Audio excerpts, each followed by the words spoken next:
আমরা অনেক শক্ত স্বাদ দিয়ে একটি বৈষম্যহীন কল্যাণময় একটি রাষ্ট্র গঠনের লক্ষ্য এবং উদ্দেশ্য নিয়ে বাংলাদেশের মানুষ 1971 সালের মহান মুক্তিযুদ্ধে অংশগ্রহণ করেছিল। কিন্তু দীর্ঘ 9 মাস রক্তক্ষয়ী যুদ্ধের পর যে স্বাধীন সার্বভৌম বাংলাদেশ আমরা পেলাম, সেই বাংলাদেশের তৎকালীন শাসক গোষ্ঠী বাংলাদেশকে তাদের পৈতৃক সম্পত্তি মনে করে বাংলাদেশের সম্পদ, জনগণের সম্পদ লুটে পুঁটে খেয়েছিল।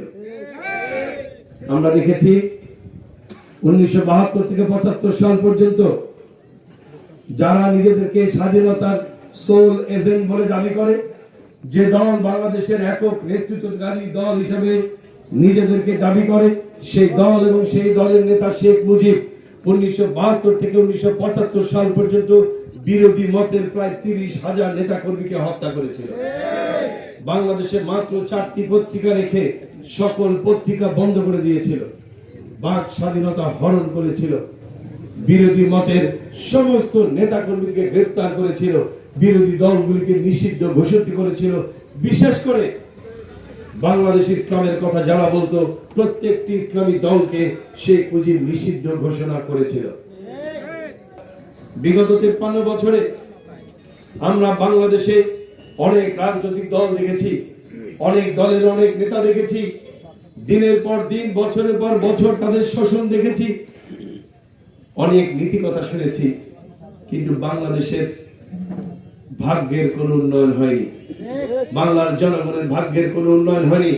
বাংলার জনগণ যেখানে ছিল সেখানেই আছে, কিন্তু মাঝখান থেকে কিছু মানুষ কানাডার বেগম পাড়ায় বাড়ি বানিয়েছে, কিছু মানুষের পকেট ভারী হয়েছে। এই 53 বছরে বাংলাদেশ অনেক দল দেখেছে, কিন্তু ওই দলগুলি বাংলাদেশকে সঠিক নেতৃত্ব নিয়ে বাংলাদেশের বিশ্ব মানচিত্রে মর্যাদার আসলে বসাতে ব্যর্থ হয়েছে। তার কারণ কি? তার কারণ হলো তাদের নীতি এবং আদর্শ। তারা তাদের পকেট ভারী করার জন্য রাজনীতি করে, তারা তাদের পকেট ভারী করার জন্য ভোটে দাঁড়ায়, এবং তারা তাদের পকেট ভারী করার জন্য দল করে, যে কারণে বাংলাদেশের মানুষের ভাগ্যের উন্নয়ন হয়নি। বিগত 53 বছর আমরা এইসব দৃশ্য দেখে বাংলার মানুষ এখন ভাবতে শিখেছে, বুঝতে শিখেছে যে এখন তাদের করণীয় কি। যার ফলশ্রুতিতে 2024 সালের 5ই আগস্ট বাংলার ছাত্র জনতা, কৃষক, শ্রমিক, মেহনতি জনতা রাস্তায় নেমে এসেছিল জালিমের জুলুমের বিরুদ্ধে। এটি শুধুমাত্র শেখ হাসিনার বিরুদ্ধে আন্দোলন ছিল না। এই পতন শুধুমাত্র শেখ হাসিনার পতন নয়। 5ই আগস্টে শেখ হাসিনার পতনের মাধ্যমে বাংলাদেশ থেকে সকল জুলুম, নির্যাতন, গুম, খুন, হত্যার ইতিহাস শেষ হয়ে গিয়েছে। এই বাংলাদেশে নতুন করে আর কোন স্বৈরাচার মাথা উঁচু করে দাঁড়ানোর সুযোগ দেওয়া হবে না। নতুন কোন চাঁদাবাজের জন্ম আমরা হতে দেব না। নতুন কোন টেন্ডারবাজ, নতুন কোন সন্ত্রাসী আর মাথাচাড়াও দিতে পারবে না। এই সমস্ত কিছু বন্ধ করার জন্যই 2024 সালের 5ই আগস্টের সৃষ্টি হয়েছিল, এবং 5ই আগস্ট একটি সফল গণ অভ্যুত্থানের মাধ্যমে বাংলাদেশ দ্বিতীয় স্বাধীনতা অর্জন করেছে। এই দ্বিতীয় স্বাধীনতা অর্জনের এখন লক্ষ্য এবং উদ্দেশ্য একটি, সেটা হলো এই 53 বছরে আমরা অনেক কিছু দেখেছি।